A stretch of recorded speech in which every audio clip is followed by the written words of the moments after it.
Welcome students. आज हम बात कर लेते हैं work done by the gravitational field. Work done पे जिस तरह से हमने बात की है, वर्क जो जो कि काम है, यानी कि उसको अगर हम मैथमेटिकली डिफाइन करें तो हम W is equals to F D into cos of theta से डिफाइन करते हैं, जो कि पिछले लेक्चर्स में हमने डिटेल में डिस्कस किया। ठीक है।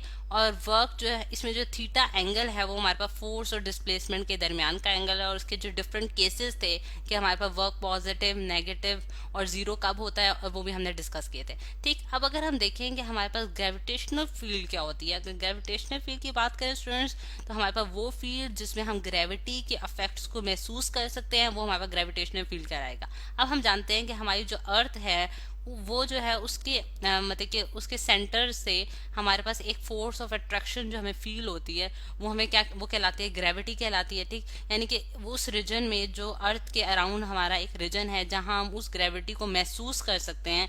ठीक है। जिसके तहत जो है सारे ऑब्जेक्ट्स जो हैं वो सेंटर ऑफ द अर्थ की तरफ गिरते हैं, यानी कि उनकी जो डायरेक्शन होती है गिरने की, वो क्या होती है, सेंटर ऑफ द अर्थ होती है। ठीक। तो ये जो हमारे पास एक फील्ड जहां हम उसका इफेक्ट महसूस करते हैं, वो हमारे पास क्या कहलाती है, ग्रेविटेशनल फील्ड कहलाती है। यानी कि अगर हम स्पेस में देखें तो हमारे पास ग्रेविटी का जो है वो इफेक्ट नहीं होता, तो फिर वो रीजन जिसके अंदर हम ग्रेविटी का इफेक्ट महसूस करेंगे वो हमारे पास ग्रेविटेशनल फील्ड कहलाएगी। अब अगर हमारे पास एक क्वेश्चन आ जाता है कि अगर जिस तरह से मैं आपको एक एग्जाम्पल दिखाती हूँ कि जिस तरह से हमारे पास ये मेरे पास एक पाथ शो किया गया है, जिसमें मैंने क्या किया है कि मैंने एक ऑब्जेक्ट लिया है जिसका जो मैंने इस पॉइंट पे रखा हुआ है। ठीक है। ये पॉइंट मैं कह देती हूँ, ये मेरे पास पॉइंट ए है स्टूडेंट्स, और पॉइंट बी तक मैंने इसको लिफ्ट अप करवा के ऊपर तक लेके जाना। ठीक है। यानी कि मैं सर्टन हाइट, यानी कि ए से बी तक की जो हाइट है स्टूडेंट्स, वो हमारे पास क्या है, एच हाइट है। ठीक। और एच हाइट तक मैं उसको लेके जाना चाहती हूँ। अब इसको जो लिफ्ट अप करके ये बी पॉइंट तक लेके जाना है, उसके लिए मेरे पास काफी सारे पाथ हो सकते हैं। एक तो पाथ ये है जिसे मैंने ब्लू लाइन से शो किया है। अगर मैं इसको कहती हूँ कि ये मेरे पास क्या है, ये मेरे पास एक पाथ हो गया। अब एक और बात जो मैं फॉलो कर सकती हूँ वो ये पाथ हो सकता है कि मैं ए से जो है यहाँ फॉर एग्जांपल मैं सी तक जाती हूँ, और सी से फिर मैं बी तक जाती हूँ। ठीक है। यानी कि एक ये पाथ भी मैं फॉलो कर सकती हूँ, यानी कि ए से सी जाऊँ और फिर बी पे चली जाऊँ।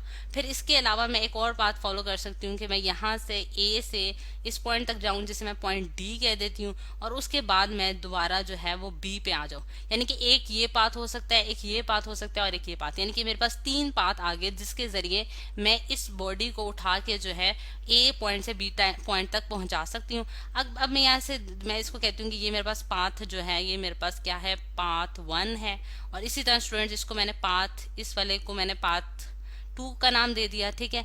पाथ 2 है, और ये मेरे पास स्टूडेंट्स क्या है, पाथ 3। ठीक है। यानी कि इस तरह से मैंने तीन पाथ जो हैं वो डिफाइन कर लिए हैं, जिसके जरिए मैं ए से बी पॉइंट तक जो है वो पहुंच सकती हूँ। और ये जो ए से बी तक की जो हाइट है वो हमने डिफाइन किया है कि वो हमारे पास एच हाइट है। ठीक। अब अगर हम देखें तो हमारे पास ग्रेविटेशनल जो फील्ड है उसको अगर मैं देखूं तो ये मेरे पास जो वेट है, यानी कि इस बॉडी का जो मैंने लिफ्ट अप करवा के बी पॉइंट तक लेके जाना है, वही बेसिकली हमारे पास ग्रेविटेशनल फील्ड होगी। यानी कि जो ग्रेविटी है, ग्रेविटेशनल भी हम उसे, ग्रेविटेशनल जो हमारे पास फील्ड है वो इक्वल होगी किसके, वेट ऑफ द ऑब्जेक्ट के। यानी कि वेट जो कि हमारे पास mg के बराबर होता है उसके बराबर होगी। ठीक है। यानी कि हर पॉइंट पे मैं जो है वो उसको देखूंगी। अब अगर हम वर्क डन की बात करें तो हम देखते हैं कि हमारे पास जो ग्रेविटेशनल फील्ड है वो मतलब कि किस तरह से डिफरेंट पार्ट्स के लिए क्या डिफरेंट होगी या सेम रहेगी। ये एक क्वेश्चन है जो कि हमारे माइंड में आता है कि क्या ग्रेविटेशनल फील्ड जो है, क्या जो ग्रेविटेशनल फील्ड है वो पाथ डिपेंडेंट होगी कि नहीं होगी। यानी कि ये एक क्वेश्चन जो राइज करता है, क्योंकि मैंने देखा है कि ए से बी पॉइंट तक पहुंचने के लिए मैंने तीन डिफरेंट पाथ्स बना लिए हैं। अब तीन डिफरेंट पाथ जो हैं उससे मुझे ये पता चलता है कि क्या ग्रेविटेशनल फील्ड जो है वो पाथ डिपेंडेंट होगी या नहीं होगी। ये एक क्वेश्चन है जो कि आज हम सॉल्व करेंगे। अब उसके लिए सबसे पहले हम क्या करते हैं कि ए से जो हमारे पास एक पाथ नंबर 1 जो हमने लिया है स्टूडेंट्स, पाथ नंबर 1 उसको देख लेते हैं कि पाथ नंबर 1 जो कि ए सी बी है, यानी कि ए सी बी का जो पाथ नंबर 1 है उसको हम सबसे पहले कैलकुलेट कर लेते हैं कि उसमें वर्क डन की क्या वैल्यू होगी। ठीक है।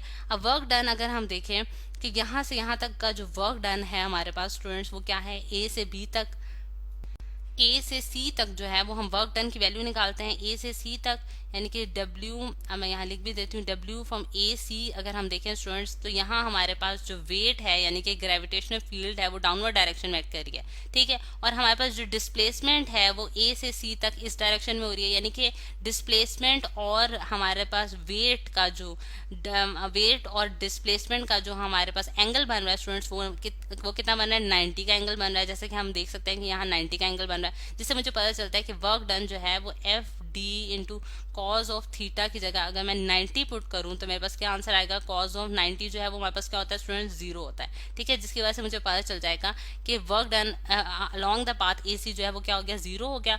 और डब्ल्यू जो है फ्रॉम सी बी अगर मैं देखूँ, यानी कि सी बी अपवर्ड डायरेक्शन में और वेट जो है वो डाउनवर्ड डायरेक्शन में एक्ट करेगा, वेट जो है वो डाउनवर्ड डायरेक्शन में एक्ट करेगा और डिस्प्लेसमेंट जो है वो ए सी पॉइंट से बी पॉइंट तक हो रही है। तो यानी कि इन दोनों के दरमियान अगर आप एंगल देखें तो कितना बनता है स्टूडेंट्स, 180 डिग्री का एंगल बनता है। 180 डिग्री का एंगल बना है, जिससे मुझे पता चलता है कि वर्क डन यानी कि F D cause of theta की जगह, अगर थीटा की जगह मैं 180 डिग्री पुट करूं तो कॉज ऑफ 180 डिग्री -1 होता है, जिससे मुझे पता चल जाएगा कि एफ इंटू डी जो है वो मेरे पास क्या आ गया, यानी कि एफ की जगह अगर मैं देखूं वेट है, क्योंकि वेट हमारे पास हम जानते हैं कि mg के बराबर होता है, और वेट और फोर्स जो है वो एक ही चीज है, यानी कि वेट और फोर्स एक ही चीज है। तो w की जगह या फिर f की जगह मैंने mg पुट कर दिया, और d जो है वो हमारे पास इसका डिस्प्लेसमेंट है, जो कि डिस्प्लेसमेंट अगर हम देखें स्टूडेंट c से b तक की जो डिस्प्लेसमेंट हुई है वो h हाइट के बराबर है। तो इस वजह से मैंने यहाँ डिस्प्लेसमेंट की जगह क्या पुट कर दिया, h हाइट पुट कर दिया, जिससे मेरे पास जहाँ जो वर्क डन आया वो -mgh आया, यानी कि ए पाथ जो है, पाथ ए सी बी के लिए जो वर्क डन की वैल्यू आई है, वर्क डन की वैल्यू आई है फॉर पाथ 1 के लिए, वो मैंने 1 लिख दिया है उसको, वो मेरे पास क्या आई है, mgh +0, यानी कि इन दोनों को मैंने एड अप किया है तो मेरे पास आंसर क्या आ गया, -mgh, ठीक है। अब अगर हम देखें स्टूडेंट्स, क्या मैं पाथ 2 की बात करूंगी, यानी कि पाथ 2 में भी हम निकालते हैं कि हमारे पास क्या होगा वर्क डन, ठीक। पाथ 2 के लिए स्टूडेंट्स देख लेते हैं। पाथ 2 जो है स्टूडेंट्स, यहाँ अगर मैं पाथ 2 के लिए देखूं, पाथ 2 जो है वो ये है हमारे पास, ये इसको मैं लिख लेती हूँ ए डी बी, ठीक है। अब ए डी को भी अगेन हम स्प्लिट कर देते हैं ए डी में। अगर ए डी के लिए देखें तो हमारे पास यहाँ तक से लेके यहाँ तक जो डिस्प्लेसमेंट हुई है वो हमारे पास एच हुई है, और वेट क्योंकि डाउनवर्ड डायरेक्शन में एक्ट कर रहा है और डिस्प्लेसमेंट अपर डायरेक्शन में, तो अगेन जो एंगल है वो 180 डिग्री का बन रहा है, जिसकी वजह से हमारे पास जो वैल्यू आएगी वो mgh आ जाएगी। और जो दूसरा वर्क डन है यानी कि from path D to B, अगर हम देखें स्टूडेंट्स डी से बी तक जो डिस्प्लेसमेंट हुई है, तो आप देख सकते हैं कि यहाँ डिस्प्लेसमेंट इस डायरेक्शन में और वेट जो है वो डाउनवर्ड डायरेक्शन में कर रहा है, तो अगेन एंगल जो है वो 90 का बना है, जिसकी वजह से वर्क डन की वैल्यू क्या आ जाएगी, 0 आ जाएगी, जिससे हम आसानी से लिख सकते हैं कि फॉर पाथ 2 के लिए हमारे पास जो वर्क डन की वैल्यू आई है स्टूडेंट्स वो क्या आई है, -mgh, ठीक। अब ये हमारे पास सेकंड पाथ के लिए भी निकला है। अब हमारे पास स्टूडेंट्स आ जाती है बात थर्ड पाथ की। अब थर्ड पाथ की अगर हम बात करें स्टूडेंट्स, तो वो उसकी डायरेक्शन जो है वो हर पॉइंट पे चेंज हो रही है, ठीक है। यानी कि वहां जो है हम उस तरह से फोर्स की वैल्यू नहीं निकाल सकते जिस तरह से हमने यहाँ और यहाँ के लिए देखा था।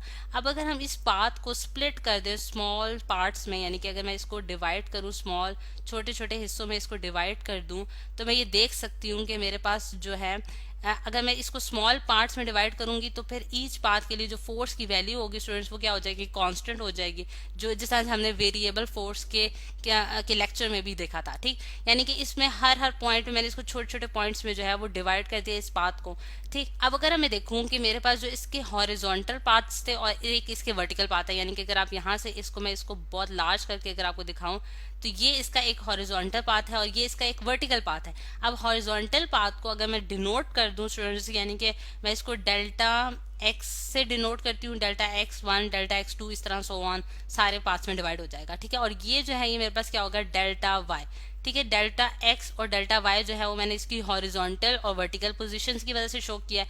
अब अगर हम हॉरिजॉन्टल पोजीशंस को देखें स्टूडेंट्स, यानी कि डेल्टा x जिस तरह से आपको नजर आ रहा है, तो डेल्टा x और फिर वर्टिकल जो है हमारे पास डेल्टा y है, ठीक। इसमें मैंने इसको स्प्लिट कर दिया है। अब जो है इसमें हम देखेंगे कि हमारे पास डेल्टा एक्स में जितनी भी वैल्यूज आ रही हैं क्या वो उसमें क्या डिस्प्लेसमेंट होगी और वाई में क्या डिस्प्लेसमेंट होगी। जिस तरह से अगर मैं आपको बताती हूँ कि हमारे पास जो डेल्टा एक्स है वो हॉरिजॉन्टल पाथ को शो कर रहा है और उसमें जो डायरेक्शन है डिस्प्लेसमेंट की वो इस डायरेक्शन में है, और हमारे पास वेट जो है वो डाउनवर्ड डायरेक्शन में ऐड कर रहा है, यानी कि अगेन एंगल किसका बन रहा है 90 डिग्री का, यानी कि डेल्टा एक्स की बात कर रही हूँ मैं, ठीक है। और वेट हमारे पास किस डायरेक्शन में कर रहा है, डाउनवर्ड डायरेक्शन में, जिसकी वजह से एंगल क्या बन गया 90। तो ये work done along the horizontal path जो है जीरो हो जाएगा और वर्टिकल पाथ के लिए वो एग्जिस्ट करेगा।